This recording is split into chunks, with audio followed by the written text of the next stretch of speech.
Know thy enemy, and know yourself. In 100 battles, you will never be defeated. When you are ignorant of the enemy, but know yourself, your chances of winning or losing are equal. If ignorant both of your enemy and of yourself, you are sure to be defeated in every battle. This quote is too good to have come from an Enwa, even one as renowned as Sun Tzu, so I am appropriating it and applying it to my approach on the hapless Enwas of the world. Men are a lesser race, a speed bump on the road the Dunmer people must trod to wipe out these wretched inferior cultures. And so I work to uncover the mysteries of the troglodytes that call themselves men. Come, dear dreamer, subscriber, or random come. Come and look upon the most recent of the multitude of man's follies that I've discovered. What I've happened upon today, my dear dreamer, is a peculiar use of the Unwa's intellectual abilities. Some humans have come together to form a coalition of sorts, a meeting of the minds, if you will. These intellectuals have pooled their collective knowledge, experience, resources, and, of course, passions to form a research group delving into a little-known or appreciated, yet steadily growing field of study. Let us take a look at them in detail. The holotypic Oclupenid Research Group, also called HORG, is a research group dedicated to the study and taxonomic classification of oclupenids.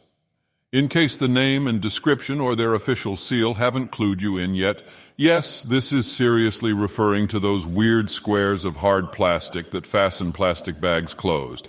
Now, I really need this to sink in before we continue, so I will reiterate their prerogative.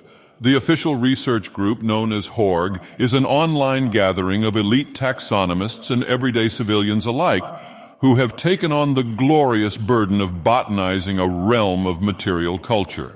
They have compiled a database from truly groundbreaking and meticulous studies they've done over the years, in addition to samples and observations supplied by the enthusiasts who have sprung up around the infantile field of study.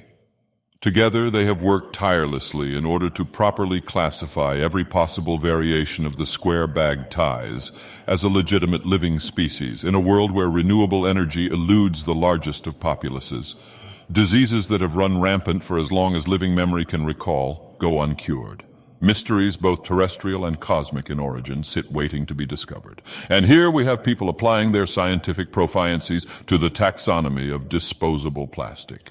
Have you doubt, dear dreamer? Doubt that small and simplistic chunks of plastic could be perfectly organized following the standard phylogeny structure for organic species?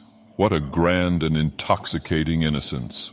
You, like others who have stumbled upon a trace of their online presence, may assume this is a sham, a prank pulled by one who actually remembers copious amounts of information from their bootlegged college biology textbook.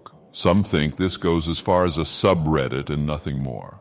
You may be surprised to learn that oclupenology likely began in the 1600s and began to see its first serious scientific uptake in the 1800s. People around the world have discovered this, and by extension, discovered the biologist within they were previously not privy to. I've torn into these guys a bit now, but I am a fair god, and I recognize that joke or not, there is real passion here. This is presented as 100% legitimate with more overt humor sprinkled in, and I can't decide if I should respect the dedication to the bit or just laugh at the lunacy. Now, dear dreamer, I would not deprive you of the thrill of discovery, so I shall allow you to delve further into this enigma yourself, assuming your interest has been piqued. Whether you wish to simply gawk at the Enwas who perpetuate this field of study, or you have legitimate curiosity in regards to the phylum Plasticae. Certainly these little plastic creatures are more deserving of intrigue than my farm tools. The only reason we classify Argonians is to know which broods will yield superior field plows. Anyhow, that is all I will cover today.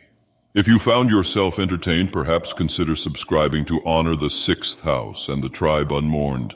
Until next time, dear dreamer, I bid you farewell.